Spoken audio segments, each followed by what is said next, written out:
Good evening, everyone, and welcome to the second episode of our podcast series, Exploring the Meaning of Life. Today's episode is about laws of life, and I am in conversation with Dr. Anil Rajvanshi.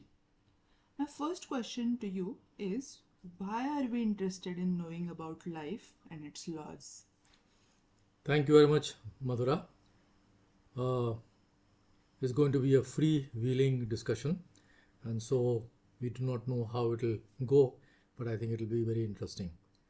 Now, everybody, right from Darwin, in in late 1800s, when he developed the theory of evolution, um, it really changed the thinking of mankind because he showed for the first time very clearly that how things evolve and depending upon the forces that exist on those on the organism, they evolve accordingly.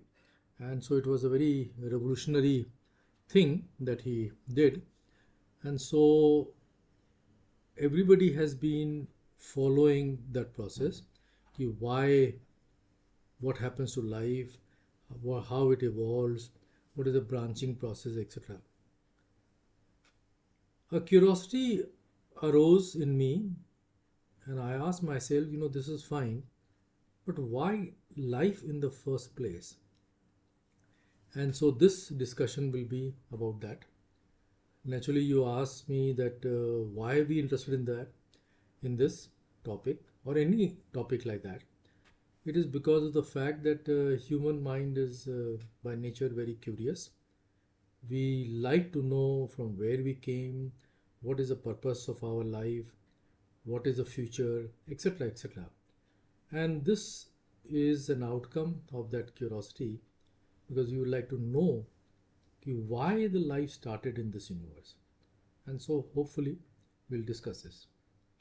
True, the most important question you just asked, why? Why life? Why has it evolved?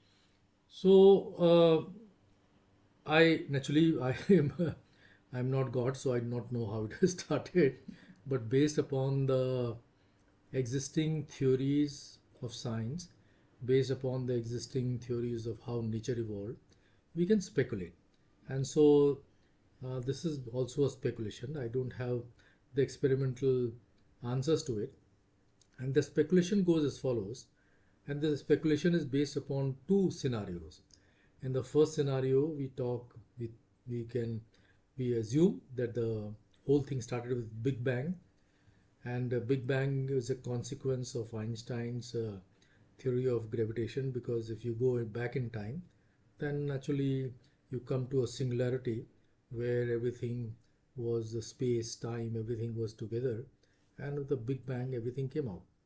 So when we assume this to be correct, so when we take that as a model, then when and we still do not know what made this equilibrium, which was an equilibrium before, where the space time was together, what made this equilibrium change or get rattled so that the time and space came out. Now, in the Indian philosophy, this equilibrium is supposed to be exist, and they say that Brahma wanted the world to come in, and so he changed the equilibrium. But I think these are all things in all different civilizations where the intelligent design or the God or etc. willed the world will come, and so it happened. But I don't think so. I personally feel that when if we follow the Big Bang thing, that when the time and space came out, then after that the consequence, and there is a lot of things written up how the quarks were formed, which is the first building block of matter, and how these quarks later on into elementary particles and etc. formed into atoms. And when you keep on going on this path, and as the cooling of the universe took place, then I speculate that some molecules came out, some molecules were formed. And this was because of the gravitational forces that was acting on the atoms and etc. And I also speculate that there was a gravity field at the time, and when these molecules started resonating with that gravity field, that is when the life became. So it was bound to happen. It was a consequence of this complexity with a large number of particles and large number of molecules and the forces that existed. It was bound to happen. So So this, you think that this was inevitable and yes, there was no particular purpose for life to no, originate. no. Okay. So, and we are assuming that this happened because of the Big Bang. Hmm. So this is, and then these molecules. Now we still do not know how it resonated, what was the resonance frequency of the gravity field, what was the size of the molecule, but I can speculate, and this seems like a right thing because then I can start thinking that maybe in different galaxies and where the different gravity exists, because we are still not sure whether all the gravitational laws and all these laws are true all over the universe. There are some theories which say they are same all over the universe. The others say that no, this is only applicable to our galaxy. So we do not know. But what I feel is that we can think that this was an outcome of the complexity, and this is what the dissipative structures that Prigogine developed. That when your system becomes very non-linear, very um, unstable, then out of immediately some structures develop, and these structures to my mind as a form, and this is how the life evolved. And then naturally all the forces that are acting on those molecules as they became bigger, and the regular evolutionary process took place, and that's what life is. That's the one way of looking at it. The other way is that life always existed. That's So there is no starting. There's no, and I have a feeling that Einstein believed in that because he said he never looked at the singularity, etc. He was very surprised when his equations were shown that it produced the Big Bang, black holes, etc. He never had thought, because his whole basis was the what is the curvature of space and time, which exists today, and from where he developed all the theories of gravitation, etc. So these are the things which basically I feel. And when you look at this second concept, then this remains, and the next question could be asked, okay, the molecules came, the life came, what we know as a life today, I as a human being, etc. But why should this life continue? Yeah, that was my next question. But before that, I was thinking, if life had always existed, then why was it changing? Why did it evolve? What was the reason for the evolution? So the see, the forces of nature, they kept on changing because as universe cooled, different things started happening, and when those forces keep on changing, then those molecules, they came in equilibrium with those forces, and accordingly they evolved. Accordingly they got into some structure, Right. and this is what is going to happen. And so if supposing some energy is given much more in certain worlds, then these molecules will evolve into something else. So these are the things which are already there in this process. So if the life was always there, these things keep on happening. And then also we are looking at a very microscopic point of view. Hmm. We are not looking yet, we do not have the mechanism to look at the whole universe. Right. So when we look at the microscopic point of view, which means the earth, the solar system, etc., and this is very small as compared to our galaxy and to millions and millions of galaxies. So we feel that this thing was there, it goes through a cycle, it comes back, finishes, and then again the new life form starts. Right. So life on Earth, it evolved. It was not there before, but it was somewhere there in the universe. Yes, and the reasoning is also this, that our brains, our things, everything is in the same time frame as the universe. Naturally, again we go back to the Big Bang, that the universe is around 13 to 15 billion years old, etc. So when we say that we have found this out or etc., I don't believe that we have found out, because the template of that discovery exists Mm. in the universe, because our brains are the outcome of the same time frame as the universe, so we cannot think more than the universe. So Mm. that is why this thing I feel. And out of these two theories, which one do you believe more in and why? Because all the scientific data that exists points to the Big Bang, points to the whole process on how the so-called life may have evolved. And so that is something that we have very strong observations and the science to it. Now, when we start going through this analysis, that is where we come to the second theory, which says that probably the life always existed. So this is something which we are not sure Right. what exactly is the final outcome.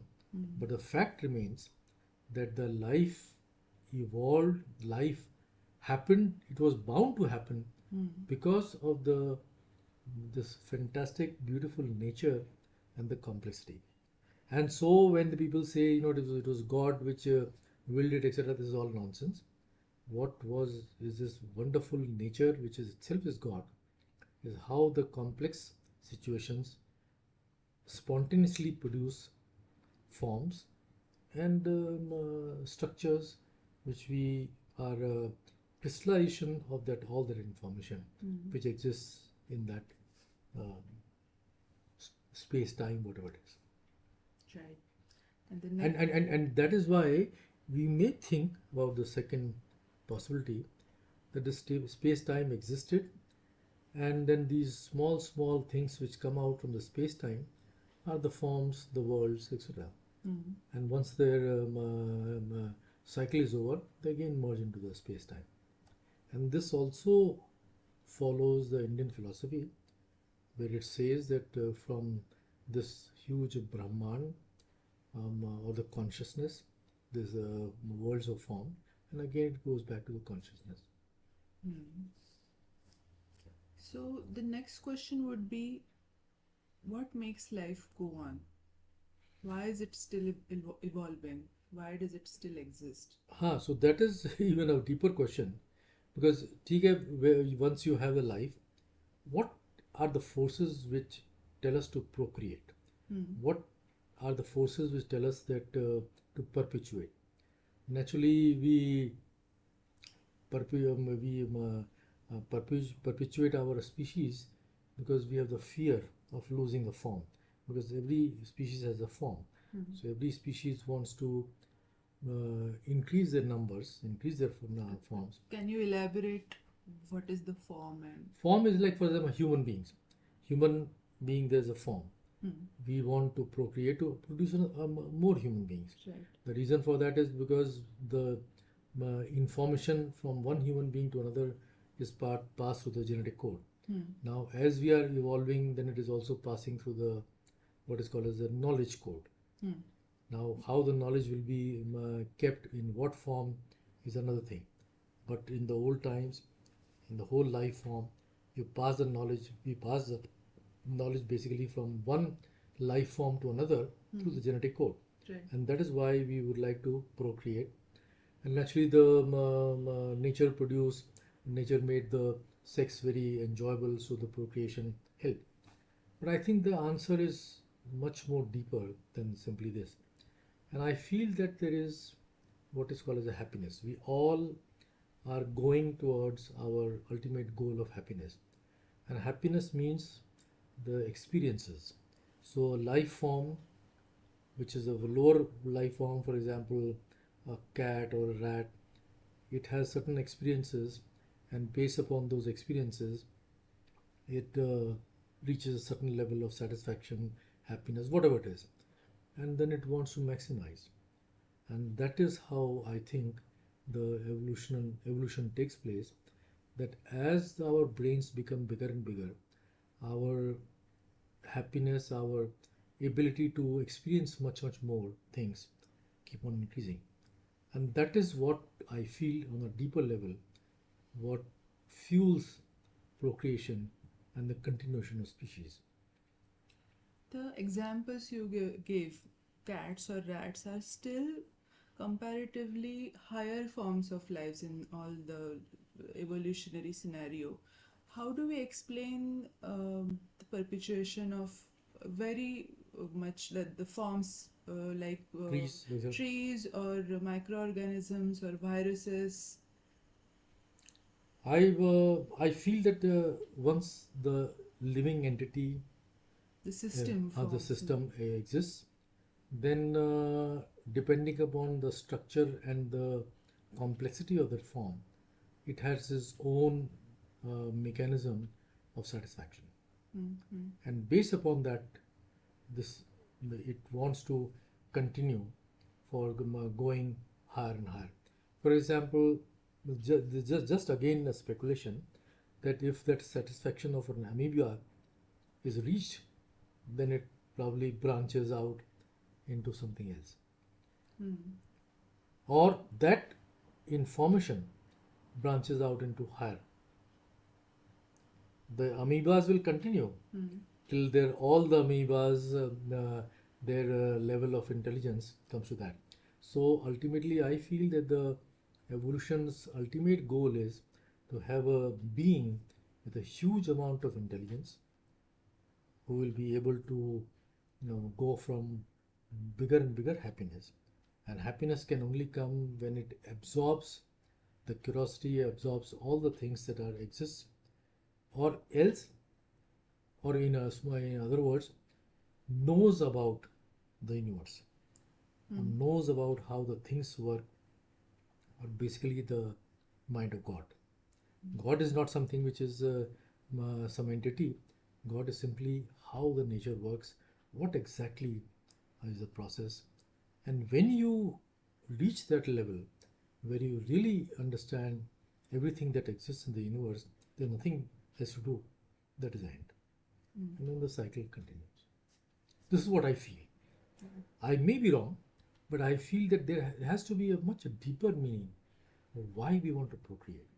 Naturally, people say the fear of death, people say the pleasure of sex, etc. But these are the processes by which we procreate. But the deeper meaning is that we procreate because we want to reach the ultimate goal of happiness. Thank you, Dr. Rajvanshi. There are still a lot more deep questions, but I think we will continue this discussion in our next episode. Thank you very much, Thank Madhura. you. Yes.